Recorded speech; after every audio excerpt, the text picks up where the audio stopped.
पापा का फोन नहीं रिसीव कर रही है, व्हाट्सएप मैसेज का जवाब तक नहीं दिया। पाक गई अंजू के भाई ने खोले कई राज।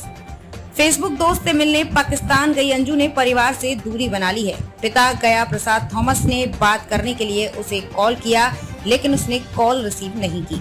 ऐसे में पिता ने व्हाट्सएप पर वॉइस मैसेज किया, लेकिन अंजू ने वॉइस मैसेज का भी जवाब नहीं दिया।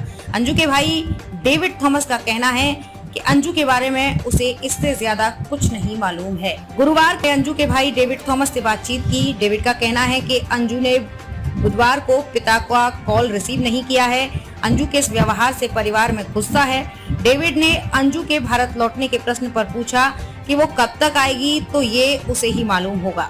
रिपोर्टर ने ससुराली जनों से संपर्क किया तो बोले अंजू शादी होने के बाद से ही अलग हो गई थी। अंजू की वजह से पति अरविंद का अपने छोटे भाई मोनू से भी मेलजोल नहीं है। लग्जरी लाइफ अपनाती थी अंजू। ससुराली जन का कहना है कि बहू अंजू शुरू से ही लग्जरी लाइफ की शौकीन थी। शादी के बाद पहले वो पति अरविंद और पूरे परिवार के साथ भिवाड़ी के यूआई सेक्टर 3 में सस्ते मकान में रही, लेकिन बाद में वो पति के साथ टेरा एलिगेंस सोसाइटी के महंगे फ्लैट में शिफ्ट हो गई। उसके पाकिस्तान जाने के बाद अब इस सोसाइटी के बाहर हिंदू संगठन विरोध प्रदर्शन कर रहे हैं। पति बच्चों को लेकर फ्लैट में ताला लगाकर चला गया है। फरीदाबाद में हुई थी अंजू और अरविंद की मुलाकात।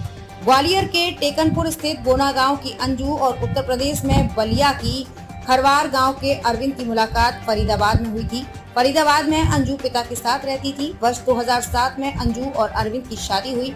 अरविंद भिवाड़ी में नौकरी करता था। इससे शादी के बाद अंजू भी यहाँ पहुँच गयी। अरविंद का भाई मोनू और चाचा छोटेलाल भिवाड़ी में ही रहते हैं। अंजू का भाई डेविड भी पिछले करीब 3 महीने से अंजू और अरविंद के साथ भिवाड़ी में ही रह रहा था। डेविड की पत्नी गर्भवती है। अंजू के पाकिस्तान जाने के बाद डेविड को भिवाड़ी में अपना काम छोड़कर ग्वालियर आना पड़ा है। अब वो पिता गया प्रसाद थॉमस के साथ है। पति बोला अंजू के दस्तावेजों की जांच की जाए। अंजू के पति अरविंद का बयान इंटरनेट, मीडिया और अलग अलग साक्षात्कारों में सामने आया है। अंजू जिन दस्तावेजों को किसी को ना देने को लेकर उससे कह रही थी, अब अरविंद इन दस्तावेजों की जांच करवाना चाहता है। उसका कहना है कि उसे इन दस्तावेजों के बारे में कुछ नहीं मालूम है।